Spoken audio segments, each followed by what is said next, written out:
Hi guys, நம்ம தோட்டத்தில் பார்த்தீங்கன்னா இன்றைக்கி வந்து நம்ம சீத்தா காய் தான் எடுத்துருக்கோம். கிட்டத்தட்ட 7 ட்ரை எடுத்துருக்கோம். இதை வந்து இன்றைக்கி வந்து நம்ம மார்க்கெட்டிங் சேல்ஸ் பண்ணுறதுக்காக வேண்டி சந்தைக்கு கொண்டு போக போகிறோம்.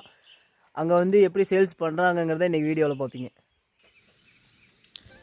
நம்ம பார்த்திங்கன்னா 7 ட்ரையில் வந்து பார்த்திங்கன்னா காயெல்லாம் தனித்தனியாக பிரித்து வச்சிட்டோம். சீத்தா காயை பெரிய காய் தனியாக, சின்ன காய் தனியாக நம்ம பிரித்து வச்சிடணும்.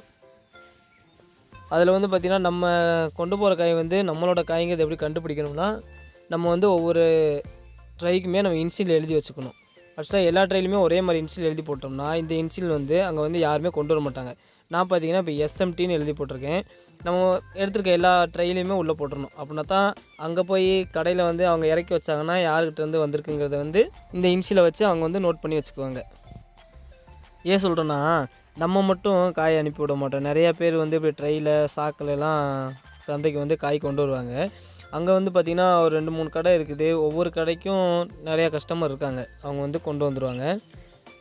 அதுக்கப்புறம் என்ன பண்ணுறோன்னு பார்த்திங்கன்னா, நம்ம வந்து தூக்கிட்டு போகும்போது பார்த்திங்கன்னா காயெல்லாம் கீழே விழுந்தோம். நம்ம வந்து எப்படியும் ஸ்ட்ரெயிட்டாக சந்தைக்கு கொண்டு போக மாட்டோம். நம்ம வந்து மெயின் ரோட்டில் போய் வச்சோம்னா அங்கே வந்து வண்டி வந்து ஏற்றிட்டு போயிடுவாங்க. பிக்கப்பு அந்த மாதிரி வண்டியில் வந்து ஏற்றிட்டு போயிடுவாங்க. இந்த மாதிரி காய் கீழே விழுகாமல் வைக்கிறதுக்கு வாழை மடல் ஏதாச்சும் ஒன்று மேலே வச்சுட்டு நம்ம நல்லா டொயின் வச்சு நல்லா டைட்டாக கட்டிடணும். அப்படின்னோம்னா நம்ம கட்டிட்டோம்னா நம்ம தூக்கிட்டு போகும்போது காய் வந்து கீழே விழுகாது. ஒருவேளை வண்டியில் ஏற்றும் போது காய் வந்து கீழே விழுகாது. நான் வண்டியில் ஏற்றிருக்காங்களா, இப்போ வந்து இப்படி வச்சு அடிக்கிட்டாங்கன்னா காய் வந்து கீழே விழுகாது. இங்கே எடுத்துகிட்டு போயிட்டாங்கன்னா ரிட்டன் கொண்டு போய் கரெக்டாக வந்து கடையில் தான் இறக்குவாங்க. இடையில எங்கேயுமே இறக்கி விட மாட்டாங்க. 300 ரூபா, 350 ரூபா, 450 ரூபா, 500 ரூபா, 550 ரூபா, 600 ரூபா. இந்த மாதிரி தாங்க எங்கள் ஊர் சந்தையில் வந்து ஏலத்தில் வந்து காய் எடுப்பாங்க.